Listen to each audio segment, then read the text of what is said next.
A report has surfaced that the Jays are a front runner to land free agent outfielder Brandon Nimmo, but is he the right fit for the team? We'll break that down and much more on Jays Digest.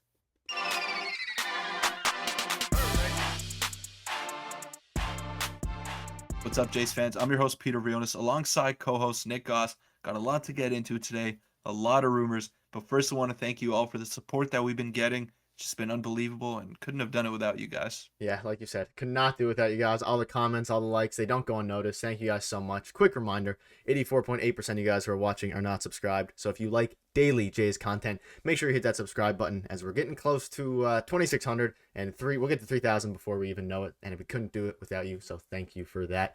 We have some crazy stuff to get into today. Obviously, yesterday's video was about whether the Jays should and could get Cody Bellinger. Today, we're talking about a bit more of a high-profile player, a much more expensive player in Brandon Nimmo. A report dropped recently after the Teoscar Hernandez trade saying the Blue Jays are showing interest in free agent outfielder Brandon Nimmo, sources say.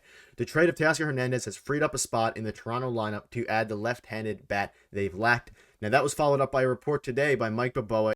If you haven't heard of Mike Boboa, he's been around for a little bit. Last offseason, if you followed the Jays then, he kind of predicted a couple of trades and was, he's in the rumor mill. He's a retired radio announcer, radio guy for the New York Mets. So we're going to break down a report here. He said Brandon Nimmo sweepstakes down to 2, Mets plus Blue Jays. We've seen this before with Gausman and Springer. Right now it's obviously 2 Blue Jays, 0 Mets. The way it looks, the Blue Jays aren't going to back down. Whatever it takes to get Nimmo, Ross Atkins and ownership are ready. So he has a bit of sources, it seems. He was involved in the Mets in the past. I don't know if he was an announcer, but he was on the radio, whatever it was. And it seems that the Jays are making a push for Nimmo. What are your thoughts on that, Peter? I'm hesitant. He fits the bill. He's exactly what the Blue Jays need. A left-handed bat that can play center field and allow George Springer to move over to right field and stay healthy. That's what we want. That's what fans are praying for. That's what fans are hoping for in this offseason. But it comes with a lot of question marks. Now, he's going to get a lot of money in free agency, and I've been very vocal about not wanting to pay a guy too much money and too much term after a career year, which is what Brandon Nimmo just had. He's had a lot of injury history in the past. So, I mean, what I've seen floating around there is 6 years, 130 million. That's a lot of money for a guy that hasn't been able to sustain it over a long period of time. We gave that to George Springer, and it's worked out to an extent. He's been injured a lot, but George Springer was a guy that won a World Series MVP and was widely considered a top 15 player in baseball when we got him. So I don't think this is the same caliber of player for the same amount of dollar. I don't know. Yeah. And obviously, we debated this off camera a little bit. And before I get into what I have to say, make sure you leave in the comments what your thoughts are about this whole situation. We're very curious to see. But the injuries are the big question mark when it comes to Brandon Nimmo. And a little thread was done on Twitter that kind of highlights what his injuries were and how a lot of them were freak accidents, which is obviously much better than a sustained injury. But like you said, he's missed a ton of games, which has been very unfortunate. But I'll bring up the timeline for Brandon Nimmo's injury. So what Nimmo has lost in the past years regarding games. So he was a rookie in 2016, obviously didn't get much playing time. In 2017, he had a partially collapsed lung. In 2018, fairly, full season, played really well. 2019, bulging disc in his neck due to a collision with the outfield wall. 2020, shortened season. And then we'll get into 2021, bone bruise after a hit by pitch. And 2022, which was last year, obviously his career year, full season. His only other really year like that was back in 2018 when he played, I believe, like 150 games or 100 and something like that. And if you're a center fielder, you're going to get injured. That's how it works. In Nimmo's case, it's more freak accidents than fragility. The hammy is something to look out for, though. Switching Springer and Nimmo between center and right will keep these on the field more. So, obviously, injuries are injuries. Some players are injury prone, some aren't. Obviously, freak accidents tend to happen. But at the end of the day, he has missed a lot of games, whether the injuries were freak or not. However, freak injuries, as long as you don't have like a nagging injury like Springer has been having, which has been, sidelined him multiple times, this seems to be a bit of a better alternative if you are going to pursue a injured, quote unquote, free agent. Yeah, now the two choices that we're pondering here is Cody Bellinger and Brandon Nimmo. And we said in the intro how Brandon Nimmo is a higher profile player than Cody Bellinger. And I just want to take a minute and realize how crazy that is that we're saying that in 2022, a Cody Bellinger, a former MVP, a guy that's only 26 years old, should be in the prime of his career, tearing up the league, just got non-tendered, and now he's a free agent that you can get for cheap as an option. So that's just crazy to me. I don't know. What do you Unreal. think of that, Nick? Yeah, I was fun. I actually saw on Twitter a bit before recording this video. Someone said basically the same thing. It was like Cody Bellinger officially tendered. What has the MLB come to? Imagine saying that 3 years Yeah. ago. So it's just crazy. And now we're talking about Brandon Nimmo, who also a couple years ago you probably wouldn't be thinking he's getting this much money given everything that's happened. But I don't know. Yeah, we're kind of narrowing down on Bellinger and Nimmo, and there's a world where we don't get Mhm. either of them. But obviously, I would like Nimmo because he's a player that is he worth 130 over 6 strictly money wise? Probably not. That's probably a bit of an overpay. However, the market is just crazy right now, and other players are getting crazy amounts of money, and the Jays obviously have to compete with the other players. But he's a perfect fit in this lineup. He's a left-handed bat. He gives you a little bit of power, but he gets so many extra base hits, and he would be honestly he'd be much needed stability in center field with George Springer Yeah. in the sense that both of them can play the position. Okay, I'll tell you this. I'll tell you this. Now, you're getting a center fielder out there in the market to kind of alleviate a little bit of pressure off George Springer. He's going to be 33 this season. So what happens if Brandon Nimmo, a guy who's been injured, albeit a few freak accidents, it's the same thing with George Springer. He's had a lot of freak injuries in his time with the Blue Jays, like when he collided with Bo Bichette. Like, when does that happen?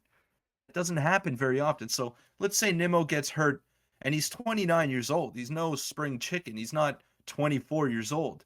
So this guy's 29. He has an injury history. Let's say he gets hurt and you got to move him to left field now.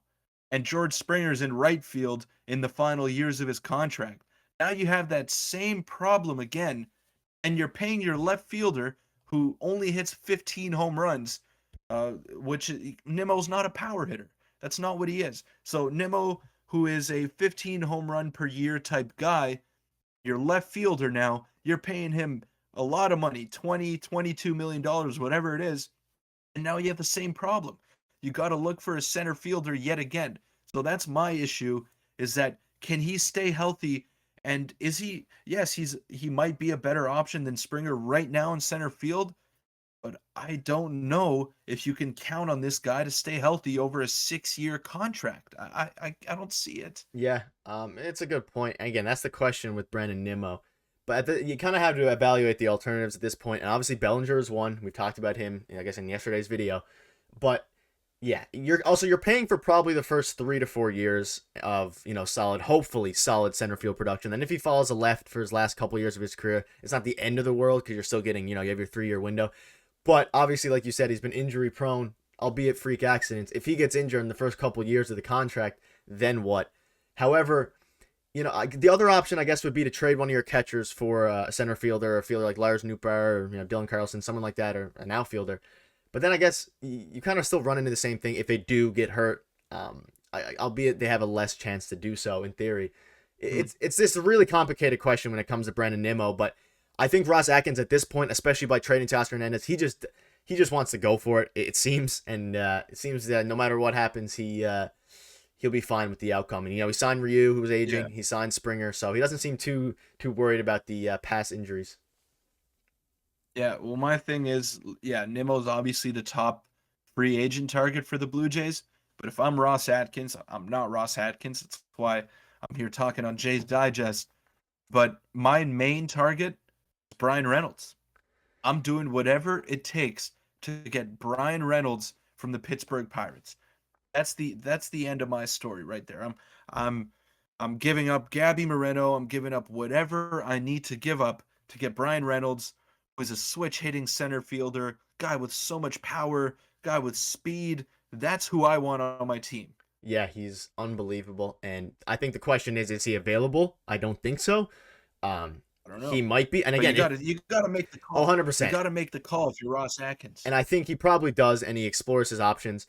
And if it ends up being Brandon Nimmo, which is possible, I'm happy with it. I'm a big Brandon Nimmo fan. My brother's a Mets fan, so I've seen him play a good bit. And again, he'd be a perfect. Let's just put health to a side for a second. Something hard to do, but we got to do it for a second. He would be a phenomenal fit with this Jays lineup all the way around, and everyone agrees that. It's just about the term, which seems to be skyrocketing. There's reports, like you said, 6 years, 130 million, could go more than that. just because of how much other teams are willing to spend. Obviously, Rodgers hasn't been willing to go into the luxury tax recently, but I will just pop this screenshot up here, which is, you guys have seen it before if you watch a couple of other videos. This is his Baseball Savant page. So if you're unfamiliar with his play, you can just have a look at this. Very good defender, obviously a bit below average in jump, but he has a solid arm. Great, he gets great outs above average. He's a fairly fast sprinter. He doesn't barrel the ball nearly as much as a Brian Reynolds or a Teoscar Hernandez would, but he doesn't strike out a lot. He walks a lot, and he gets a lot of extra base hits. So just wanted to pop that up there in case you're unfamiliar with him. And he's third in all of the MLB since 2018 in WRC plus, which is really insane. He's a very good player, but you don't pay very good players superstar type money, and that's what you're going to have to give him. And you said it yourself. Rodgers doesn't want to go into the luxury tax, and they won't. They've never done it. They won't start doing it this year. So if you give a guy like Brandon Nimmo $22 million, and then you're preaching how you saved $15 million by trading Teoscar Hernandez, I don't know what's the end goal here. I mean, yes, Nimmo might be a better fit right now, but you got to take everything into account. He's the perfect fit on the market. I'm not arguing that, but I'm just arguing all the other peripherals, the injury history down the line in 3-4 years. What is his contract going to look like? We don't know. Again, yeah, I mean, I agree, but if we end up winning a World Series in one of those first 3 years, then it might be it's a risk that it's a very big risk, and it's one that we'll keep an eye on. And there's really no right answer. So let us know in the comments what you're comfortable paying him. I'd be more comfortable paying him 6 years, 110, but 6 years, even 115 might be stretching a bit. But at the same time, the market has been inflated, and it's what it's come to. But thank you guys so much for watching. Let us know again in the comments, because this is a bit of a debatable topic. Obviously, everyone wants to see Brandon Nimmo on the Blue Jays, or most people, but for the right price is the question. We're on the road to 3K. Is there any other words you want to lay out there, Peter?